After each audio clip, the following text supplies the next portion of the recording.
A lot of people have been asking me, how do I navigate the language in Spanish and in Mexico? Because if you don't know, I'm Jacques. Hello, everyone. I left America over 5 years ago.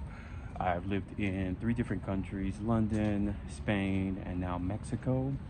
I learned Spanish maybe my end of my first year, just going into my second year in Spain, and whew, it was very, very how do I say it? I don't want to say practical. It was very like strict in Spain. I remember going into one of the stores, and I asked the lady. I was like, "Hey, ¿tú hablas inglés?" She said cero, which is basically zero. And I was like, "Oh man, I need to learn Spanish because this is going to be very difficult living in this country." But I also did not want to. I did not want to live in a country and had lived in that country and not taken something from that country where I could say to myself, wow, you know, I'm okay. So for me, it was very important to learn Spanish. It was very important. And I wanted to, even though it was a very safe country, there were no guns or anything. I had always told myself, hey, you have to learn this language because it's going to be what ultimately pushes you to the next level. There's some reason that you're supposed to know this language. You're supposed to be in this country. It's a reason that you're here. So you have to not only take this, but you have to use it in a way that will make sense, on top of other things, people saying that I couldn't do it and things like that. It was kind of one of those like, I'm gonna do it and I'm gonna prove you guys wrong. So it was very important for me to do it. But just like the difference between New York, LA, Louisiana, St. Louis, there's a dialect. And my brain didn't think about it at the time. And I remember moving to Mexico. And when I moved to Mexico, I had already spoken Spanish, but it was in Spain. It was different. So I was like, okay, what am I gonna do? How am I gonna make this work for me? How can I make this all make sense? And I remember getting here and I was hearing a lot of no mames, que pedo, go away. And I kept asking myself, what the hell is that? What are these people saying? I don't understand anything. And let's just be honest, at the time I was a very como estás, very buenos dias, como estás type of guy. I wasn't really in my level of Spanish that I'm in now. Still, I have problems sometimes because it's just like exposure. You have to expose yourself to actually understand it. But for the most part, formulating sentences, getting the sentences correct, I can do that with no problem. So, a lot of people say, how do you get it? And I always tell most people that are here, like my drivers, that to me, it's all about respect. For me, I'm in your country. I have to respect your language.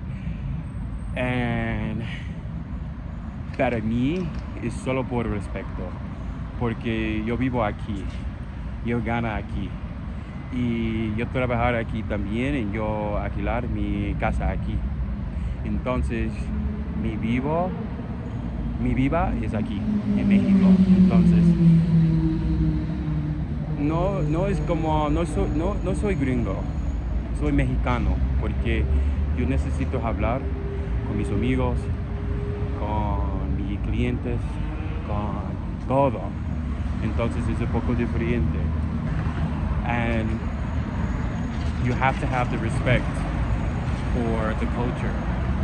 You can't say that it's difficult. You can't say that it's hard. You can't say all of these things when you don't try. And for me, it's worth trying. And it's worth trying to unlock a different part of your life, a different part of your brain, a different part of your being, and saying, hey, I can do this. I know I can do this. I just really have to take my time with it, and I have to make it to where I can do this properly, okay?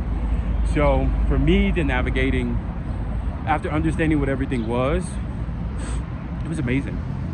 It's kind of the best thing I've ever done in my life, is learning how to navigate Spanish from different dialects to different areas to different zones, from the Louisiana of Mexico to the California of Mexico. I feel that I can speak with people, and I'm here to tell you guys that it's easy. It just takes practice. It takes a lot of practice. It takes you believing in yourself and understanding that you can do it.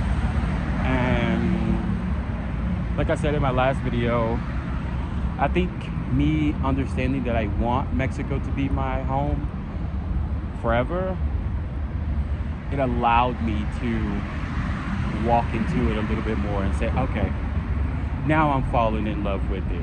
2 years, because I didn't know, but it was like, now I'm falling in love with the process. Now I'm falling in love with even making videos for you guys again about the process. And I can see that YouTube is actually rewarding me for that. But I want you guys to know that it's easy. It's gonna be difficult, it's gonna be lonely, but you can do it. You can do it with practice. You can do it if you just believe in yourself and understand that they're here to help you.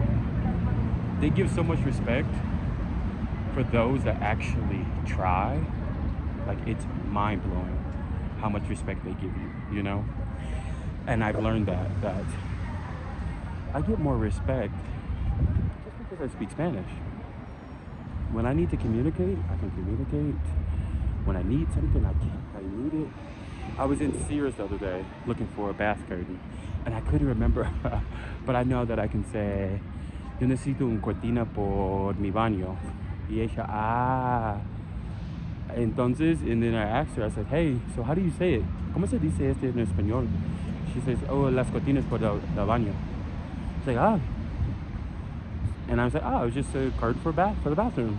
And, you know, something so simple turned out to be so helpful. But it was just because I'm also not afraid to ask questions. I'm also not afraid to say, hey, can you help me? Is there something that you guys can tell me on how to make this better for me? Things like that, okay? So don't think that you can't do it. Don't think that it's difficult, because in reality, you can do it. You just have to really put your best foot forward and actually get it done, okay? So if you guys are learning Spanish, learning French, any language, I want you guys to drop a comment down below. Tell me about how you've been navigating learning that language. Is it difficult? Is it lonely? How do you feel? And I'll see you guys next video. Adios.